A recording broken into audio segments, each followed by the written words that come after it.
இந்த பாருங்கள், இந்த வீட்டுக்கு நான் எல்லா இடத்துலையும் வேலை செஞ்சேன். 9 மணிக்கு 7 மணிக்கு நான் ரூமுக்கு போயிடுவேன். என்னை தன்னாலே அவங்களே போக சொல்லிடுவாங்க. ஏன்னா அப்படி தான் வேலை செய்வேன். என்னை கை நீட்டி கதைக்கிற அளவுக்கு யாரும் சொல்ல மாட்டாங்க.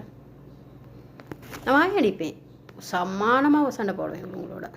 சமானமாக நான் சொல்லுவேன், அடித்தா அடிப்பேன். அதுதான் என்னோட பாலிசி.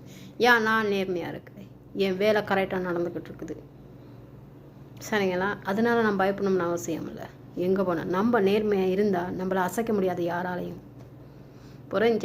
நம்ம நேர்மை பொய்யும் களவும் திருக்கூசும் இல்லாமல் இருந்தால், நம்ம வேலை ஒன்று நம்ம ஒன்று இருந்தால் உங்களால் ஒன்றுமே செய்ய முடியாது. இவங்களுக்கு நம்ம கேரண்டி 2 வருஷம்தான். அந்த 2 வருஷத்துக்கு இவங்க ஆட்சி ஆடலாம். அதுவும் நம்ம வேலை கரெக்டாக இருந்தால் நம்ம ஏன் இவங்களுக்கு பயப்படணும்? இந்த வீட்டுக்கு வந்து 1 மணி 12 மணி சில நேரம் நான் படுப்பேன். ஆனால் நான் காலை எந்திரிக்க 10 மணிக்கு தான். கேட்டாலும் என்கிட்ட பதில் இருக்குது. நான் எத்தனை மணிக்கு ரூமுக்கு வரேன், எத்தனை மணிக்கு ரூமுக்கு போகிறேன். காலைல இறங்குறேன்னு சொன்னால் காலை 10 மணிக்கு இறங்கின ரூமுக்கு நான் போக மாட்டேன்.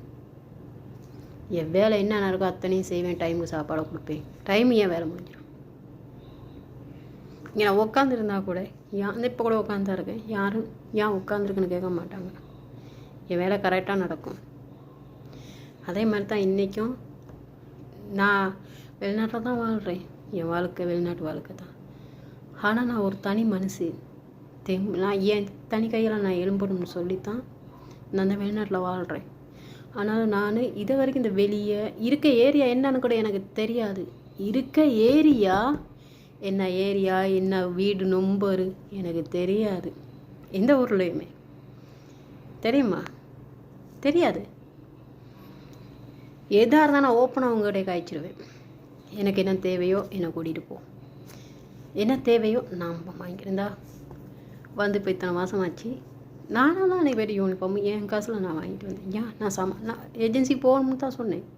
இப்போ அப்பயும் வந்து கேட்டு அக்காமா சார் கட்டுறதுக்கு நீ ஏஜென்சி போறியான்னு கேட்டு தான் எங்கள்கிட்ட கோல் எடுத்து போய்ட்டு சார் கட்டினா.